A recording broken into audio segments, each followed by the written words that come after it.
In one last-ditch effort, having been fed up and growing angrier at Jesus, the Jews in John chapter 8, verse 41 say, "At least we know who our parents are."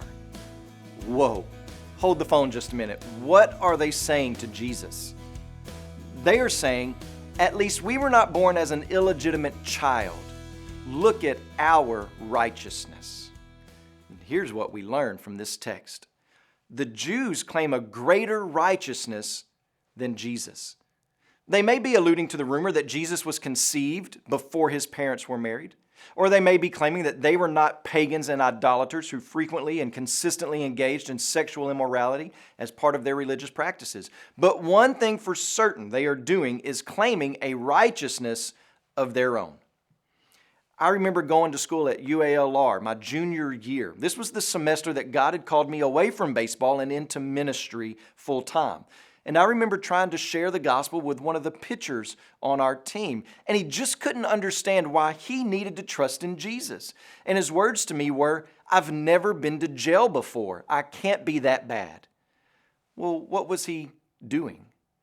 He was claiming a righteousness of his own. He was saying, "I'm doing pretty good, don't you think? I've never been caught breaking the law." And some of you are listening today, and when it comes to justifying your coolness towards Jesus Christ, you say things in your head such as, "But my parents are," or you say, "But I'm a Baptist," or you say, "I'm not all that bad. I've done more good than bad. Surely that's enough to get me by. Surely that means I'm a child of God." And here's why we need to love Jesus in this text. He always shoots us straight. I want you to hear verses 42 and 43.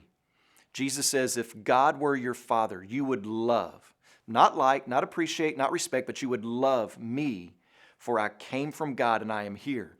I came not on my own accord, but He sent me." In other words, I didn't come up with this kooky plan and then ask my Father if I could do it. He was being obedient. And then he says, "Why do you not understand what I say? It is because you cannot bear to hear my word. You are of your father, the devil, and your will is to do your father's desires." How do we live this text out in our life? Well, we need to do some serious self-assessment. Does the word of Christ irritate you? Then maybe it's because you don't truly belong to Christ.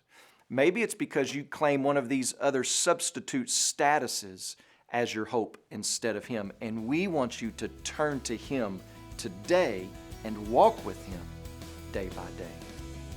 If you're a believer, when you pray today, please pray for Dennis Lopez and his family, our Changemaker missionaries in Honduras. And also remember the Nabit Life Word broadcast in Burkina Faso and Ghana.